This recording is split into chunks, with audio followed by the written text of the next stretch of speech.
സദ്ഗുരു ശ്രീമാതാ അമൃതാനന്ദമയി ദേവിയുടെ പിറന്നാൾ ആഘോഷവേളയിൽ നിറഞ്ഞു നിൽക്കുന്നത് അമ്മ നേതൃത്വം നൽകുന്ന ആതുര സേവന രംഗമാണ്. സാധാരണക്കാർക്ക് കുറഞ്ഞ ചിലവിൽ മികച്ച ചികിത്സ എന്ന ആശയത്തിന്റെ തുടർച്ചയാണ് ഫരീദാബാദിലെ അമൃത ആശുപത്രി. ഉത്തരേന്ത്യയിലെ ജനങ്ങൾക്ക് വലിയ ആശ്രയമാണ് അമൃത ആശുപത്രി.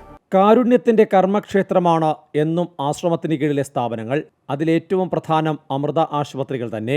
ആതുര സേവന രംഗത്ത് സ്നേഹത്തിന്റെയും കാരുണ്യത്തിന്റെയും സ്പർശമുണ്ടാകണമെന്ന അമ്മയുടെ വാക്കുകളാണ് കൊച്ചിയിലും ഫരീദാബാദിലും യാഥാർത്ഥ്യമായത്. രാജ്യതലസ്ഥാനത്തിന് പുറമെ ഹരിയാന, ഉത്തർപ്രദേശ് എന്നിവിടങ്ങളിൽ നിന്നുള്ളവർക്കും ആശ്രയമാണ് ഫരീദാബാദിലെ അമൃത ആശുപത്രി. ഡൽഹിയിലെ ആശുപത്രികളെ മാത്രം ആശ്രയിച്ചിരുന്ന ജനങ്ങൾ ഇപ്പോൾ അമൃത ആശുപത്രിയിലേക്കാണ് എത്തുന്നത്. 2022 ഓഗസ്റ്റിലാണ് പ്രധാനമന്ത്രി നരേന്ദ്രമോദി ഫരീദാബാദിലെ അമൃത ആശുപത്രി നാടിന് സമർപ്പിച്ചത്. 60-ലേറെ വിഭാഗങ്ങൾ ആശുപത്രിയിൽ പ്രവർത്തിക്കുന്നു. അധ്യയന രംഗത്തും ഗവേഷണ രംഗത്തും മികച്ച പ്രവർത്തനമാണ് ഫരീദാബാദിലെ Amrita ആശുപത്രിയുടേത്. Our hospital campus got inaugurated in divine presence of Amma and Honorable Prime Minister in August 2022, and we became one of the largest and the fastest growing university teaching campus within the country.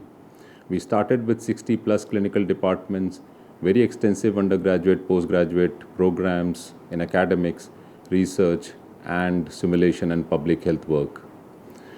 In the next 1 year, we would like to really focus on something which is very advanced medical science, precise and personalized medicine program, both in clinical and diagnostic.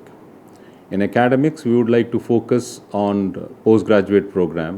We were fortunate to get DNB in 22 clinical department and start some phenomenal fellowship program both from the institution and from the university.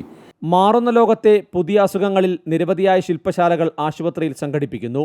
ലോകപ്രശസ്തരായ ഡോക്ടർമാരും ശാസ്ത്രജ്ഞന്മാരും ആതുര സേവന രംഗത്തെ അമ്മയുടെ പ്രയത്നത്തിന് പിന്തുണയുമായി ഒപ്പമുണ്ട്. അത്യാധുനിക ചികിത്സാ സംവിധാനത്തിനൊപ്പം സാമ്പത്തികമായി പിന്നാക്കം നിൽക്കുന്നവർക്കുള്ള നിരവധി സഹായങ്ങളും പദ്ധതികളും അമൃത ആശുപത്രി ഉറപ്പു നൽകുന്നു. അമൃത ന്യൂസ്, ന്യൂഡൽഹി.